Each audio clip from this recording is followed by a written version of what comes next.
მორწმუნეთა ჯგუფი ანჩისხატის ეკლესიისთვის გადაცემას ითხოვს. მართლმადიდებელთა ნაწილმა დღეს ამ მოთხოვნით კულტურის მინისტრს და პრემიერს მიმართეს. მორწმუნეებს მიაჩნიათ, რომ უნიკალური საგანძურისთვის ეკლესიაში საგანგებო პირობებიც უნდა შეიქმნას. ინიციატორებმა ამ საკითხზე ხელმოწერების შეგროვება დაიწყეს. ანჩისხატის პროექტი, სადაც ასე თქვა თვითონ ბატონი ბიძინამაც განაცხადა ამ თემაზე, რომ ის უნდა დაუბრუნდეს დედა ეკლესიას. ეს არის ორი ეგზემპლიარი თვითონ წერილი სამ-სამი გვერდად. აი ეს ის 30,000-მდე ხელმოწერაა, რომელიც მართლმადიდებელთა კრებულმა 200 ეკლესიის მრევლში შეაგროვა. მორწმუნეები საქართველოს პრემიერ-მინისტრს 3 მოთხოვნით მიმართავენ. შეწყდეს ელექტრონული მოწმობების ადმინისტრაციული იძულება და გაიცეს ალტერნატიული არაბიომეტრიული მოწმობები. აღდგეს საქართველოსა და უცხოეთში მყოფი ქართული სიწმინდეების ეკლესიური პატივი და დაბრუნდეს ტაძარში ხელოვნების მუზეუმში დაცული ანჩისხატი.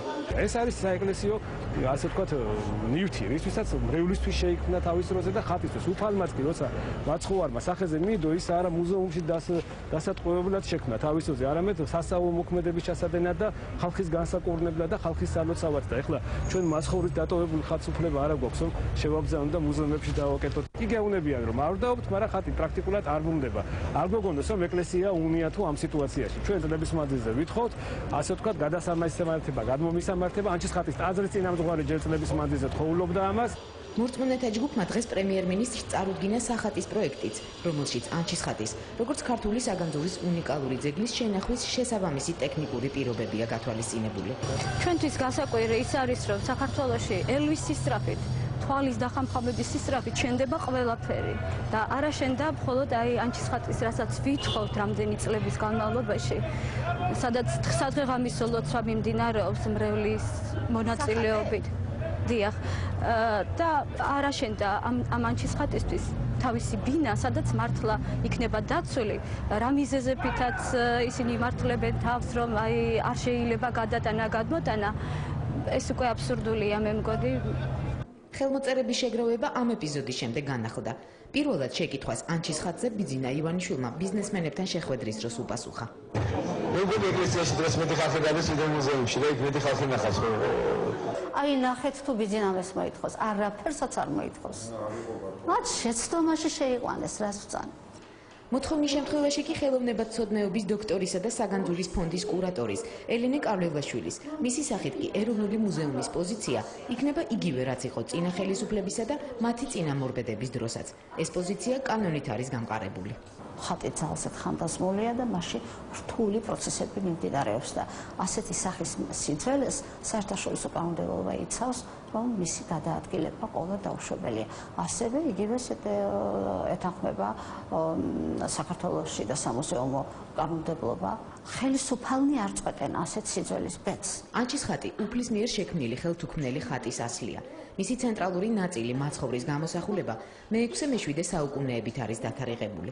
მე-12 საუკუნეში მეფე თამარის ბრძანებით ჩარჩოს ჭედურობა ბექა ოპიზარმა შეასრულა. მე-14 საუკუნეში ხატი კარეთში ჩაჯდა. უნიკალური ძეგლი მუზეუმს 1928 წელს საქართველოს კათოლიკოს პატრიარქმა კალისტრატე ცინცაძემ გადასცა. მას შემდეგ ხატი მაცხოვრის ერთ-ერთი ყველაზე ძველი გამოსახულებით ხელოვნების მუზეუმის მუდმივ მოქმედ ექსპოზიციაში.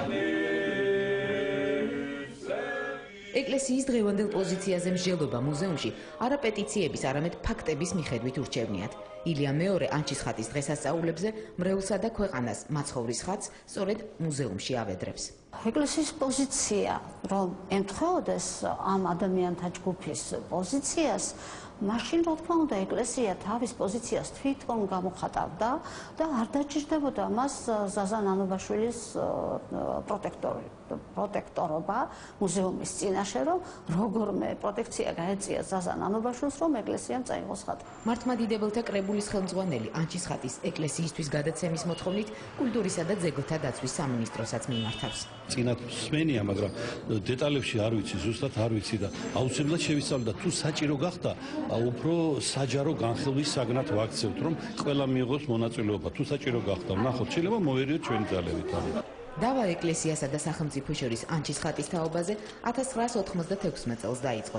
სამეცნიერო საზოგადოებისა და საეკლესიო პირებს შორის მსჯელობის შემდეგ ის როგორც რელიგიური სიწმინდე და უნიკალური იკონოგრაფიული ტიპი მუზეუმის საგანძურში დარჩა. მორწმუნეთა ნაწილმა დავას აქტუალობა 16 წლის შემდეგაც დაუბრუნა და თანამოაზრეების ძიება ახალ ხელისუფლებაში დაიწყო.